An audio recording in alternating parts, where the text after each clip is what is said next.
Amados, graça e paz. Sejam muito bem-vindos a mais um vídeo neste canal. Eu te peço, curta, compartilha, comente, se inscreva neste canal, para que o Evangelho do Senhor, o Santo Evangelho de Cristo, ele seja propagado, seja anunciado. E queridos, o Senhor quer falar ao seu coração.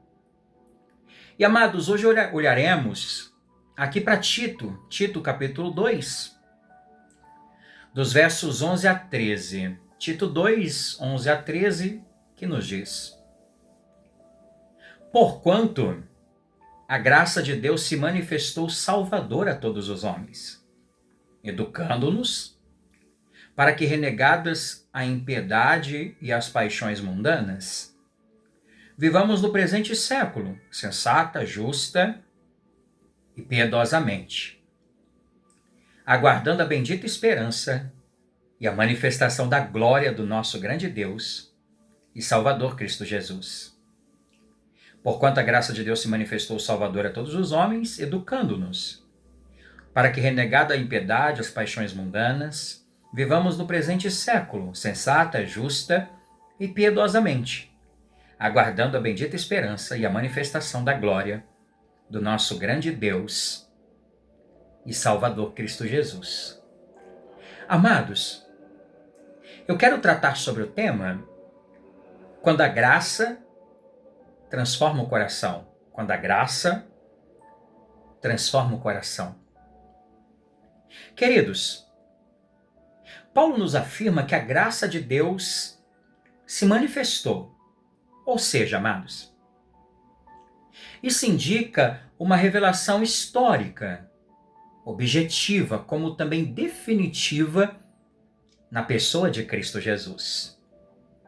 Amados, a graça não é uma ideia abstrata, um sentimento religioso ou uma possibilidade oferecida ao homem. Não, queridos.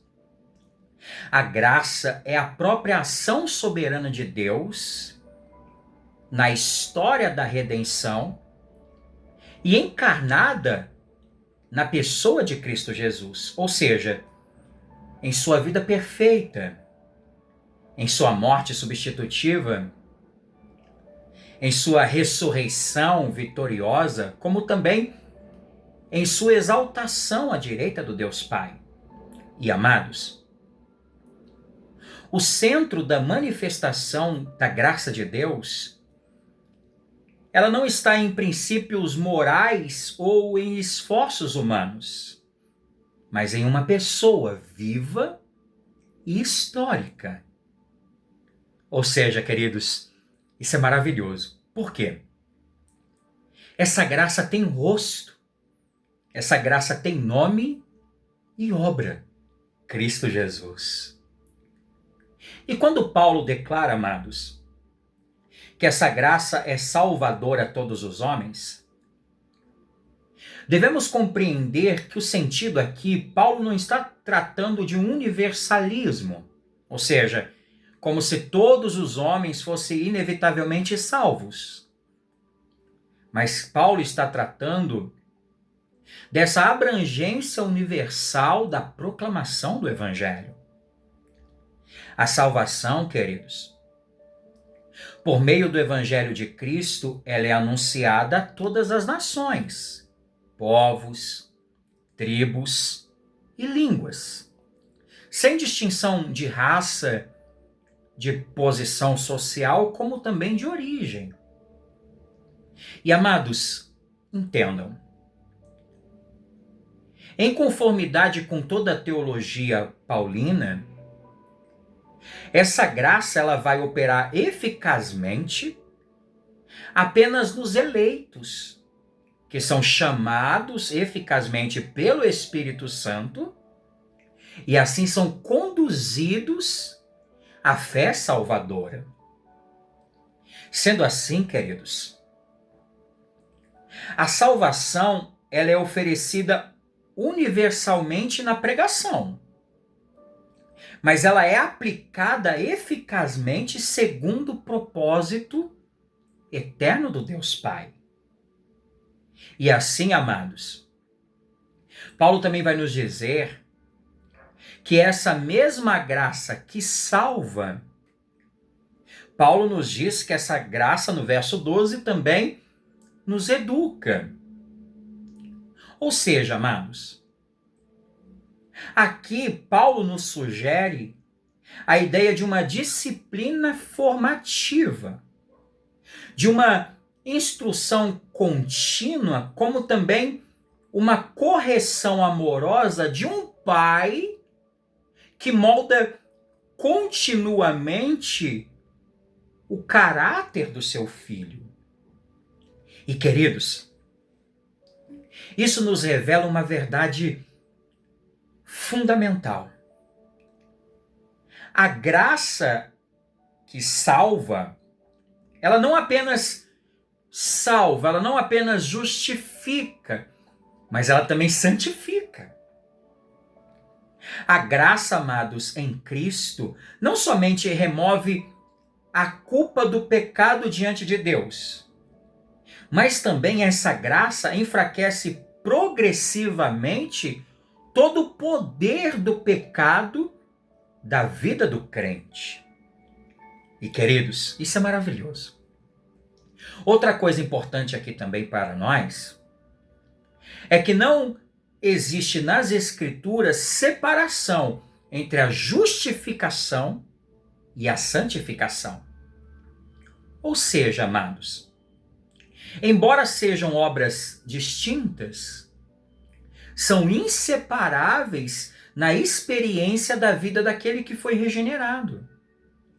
Pois, queridos, aquele que foi declarado justo pela graça de Deus, também progressivamente está sendo transformado à imagem de Cristo. Perceba, é a graça que faz todas essas coisas. A graça, amados, que absolve da condenação, é a mesma graça que transforma, que regenera, que dá uma nova vida. A graça que perdoa é a mesma graça que corrige. A graça que nos livra da condenação eterna é a mesma graça que nos liberta progressivamente de toda escravidão do pecado. Por isso, amados, isso é maravilhoso. Vamos entender isso. Por isso, Paulo afirma que a graça nos ensina a renunciar à impiedade, como também às paixões mundanas, aqui no verso 12. Essa palavra, queridos, renunciar, que Paulo usa, sugere um abandono consciente, uma rejeição deliberada e também um rompimento contínuo com tudo aquilo que se opõe à vontade de Deus. A impiedade que Paulo trata aqui também, no verso 12, se refere à rebelião contra Deus. As paixões mundanas que ele sugere aqui apontam para esses desejos desordenados que são produzidos pela natureza caída.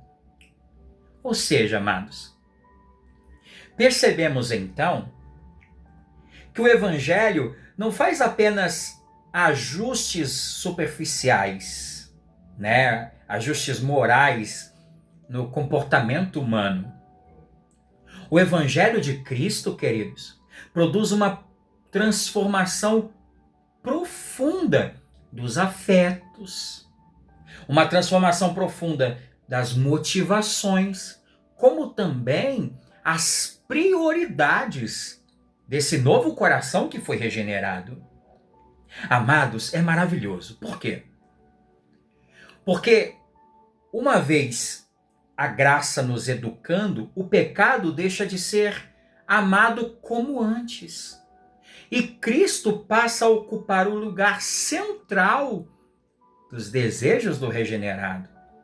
Embora, amados, a luta contra o pecado permaneça nessa vida, o domínio do pecado foi quebrado pela união com Cristo. Amados, o crente ainda batalha contra a carne. Isso não é uma licenciosidade para você pecar. O crente batalha contra a carne, mas já não vive sob a sua tirania.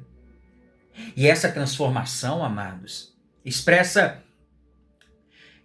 em 3 dimensões fundamentais: sensatez, justiça e piedade. Foi o que ele falou. Sensata, justa e piedosamente. A sensatez aponta para uma mente renovada pela palavra de Deus, que vai produzir um autocontrole, um discernimento espiritual, como também o domínio próprio. E, amados, perceba, em uma cultura marcada pelos excessos e os impulsos pecaminosos, a graça ensina o cristão a viver governado pela verdade e não por suas emoções ou por seus desejos desordenados. Aí Paulo vai falar sensata, ele vai falar também justa, né? Essa justiça, ela vai descrever a vida diante dos homens em retidão, honestidade, integridade, como também amor ao próximo. Ou seja, queridos, essa vida justa que a graça produz restaura relacionamentos, como também produz frutos visíveis, na nossa convivência humana. E essa vida piedosa que Paulo diz, revela uma vida diante de Deus. Uma vida marcada pela reverência, pela adoração, por uma dependência, como também uma comunhão sincera com o nosso Deus. E essas 3 virtudes, queridos, sensata, justa e piedosamente, demonstram que a obra da graça alcança todas as áreas da existência humana. Ou seja, o relacionamento consigo mesmo, com o próximo e também com Deus. Ou seja, queridos, isso é maravilhoso. O Evangelho não apenas informa a mente, o Evangelho reforma a vida inteira. Perceba aqui, queridos, uma progressão da graça salvadora. Essa transformação, amados, não é produzida pelo esforço autônomo do homem, mas essa transformação, ela é operada continuamente pelo Espírito Santo. E, amados, a santificação, ela não é fruto de um legalismo, nem de uma tentativa humana de conquistar o favor divino. Não, queridos. A santificação é o resultado direto da união com Cristo e dessa atuação da graça que vai operar eficazmente naquele que foi regenerado. E, amados, entendam, quanto mais o crente contempla a glória de Cristo revelada nas Escrituras, mais esse crente é transformado, é moldado à sua imagem. Isso é maravilhoso, bendito seja Deus. Sendo assim, queridos, a obediência cristã não nasce do medo servil, mas essa obediência cristã nasce da gratidão por uma redenção já consumada. Paulo, então, ele vai introduzir aqui a dimensão escatológica, quando ele afirma que vivemos aguardando a bendita esperança, aqui no verso 13, aguardando a bendita esperança. Ou seja, o crente, a igreja, vive entre 2 grandes atos da história da redenção: a primeira vinda de Cristo e a sua segunda vinda. Ou seja, O cristão, ele olha para trás e vê a cruz. E ao olhar para frente, ele contempla a glória futura. A graça, amados, recebida no passado, é que sustenta essa esperança por futuro. E essa expectativa, queridos, não se trata aqui de uma fuga de responsabilidades terrenas, mas essa expectativa se trata de uma poderosa motivação. Para quê? Para perseverança, para santidade, como também para fidelidade. E amados, a esperança cristã, ela não está fundamentada em circunstâncias favoráveis, mas a esperança cristã está fundamentada nessa promessa infalível de Deus. A esperança da igreja, amados, isso é maravilhoso. Entenda. A esperança da igreja está naquele que veio em humildade, envolto em fraqueza aparente, e ele voltará em majestade, poder e glória para consumar plenamente a redenção do seu povo. Bendito seja Deus. E é essa esperança, queridos, que vai moldar a nossa vida cristã. O crente, sendo assim, ele suporta aflições porque sabe que essas aflições são temporárias. O crente persevera nas provações porque sabe que a sua herança está reservada nos céus. O crente combate o pecado porque aguarda o dia em que será completamente livre da sua presença. Isso é maravilhoso, queridos. Ou seja, amados, a expectativa cristã da volta de Cristo, do seu Senhor, não vai produzir passividade, mas vai produzir vigilância, serviço, santidade, como também alegria. Quanto mais o coração está voltado para a glória futura, menos será seduzido por essas ilusões passageiras deste mundo. E o texto ele continua com uma declaração gloriosa, magnífica, de Cristo sendo o nosso grande Deus e Salvador. E amados, essa é uma das mais claras e poderosas afirmações da divindade de Cristo em todo o Novo Testamento. Por quê? Porque Paulo, queridos, não apresenta Cristo apenas como um mensageiro de Deus ou um exemplo moral, mas Paulo apresenta Cristo como o próprio Deus encarnado. Cristo, amados, é plenamente Deus, como também plenamente homem. Cristo é o único mediador entre o Deus Pai e os homens. E essa verdade está no coração do Evangelho. Por quê, amados? Porque somente alguém que fosse verdadeiramente Deus poderia oferecer um sacrifício de valor infinito. E em segundo lugar, somente alguém que fosse verdadeiramente homem poderia representar o seu povo diante do Deus Pai. Sendo assim, amados, bendito seja Deus. Cristo, ele é o centro absoluto de todo o Evangelho. Em Cristo a graça se manifesta. Por meio de Cristo, a graça salva. Através da obra de Cristo, a graça santifica. E em sua volta gloriosa, queridos, a graça, ela alcançará a sua consumação final. Bendito seja Deus.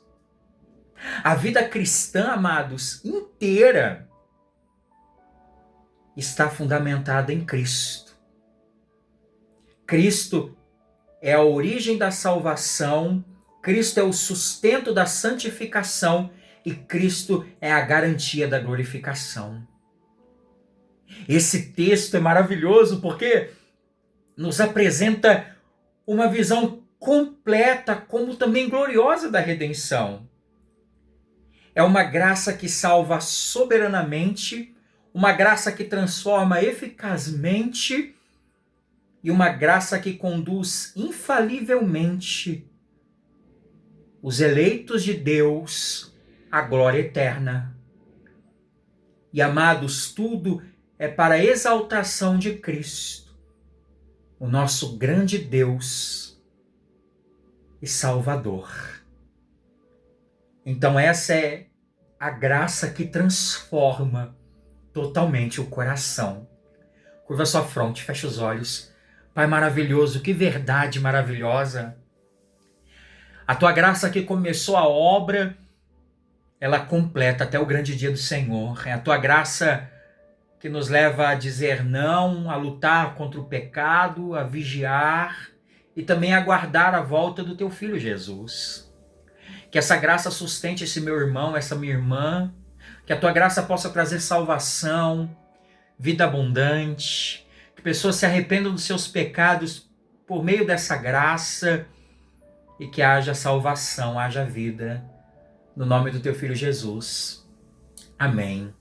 Amém, queridos? Então que o Senhor aplique a sua palavra no nosso coração. Deus abençoe o seu dia, o seu trabalho e a sua amada família. E até mais, com reflexões para a vida.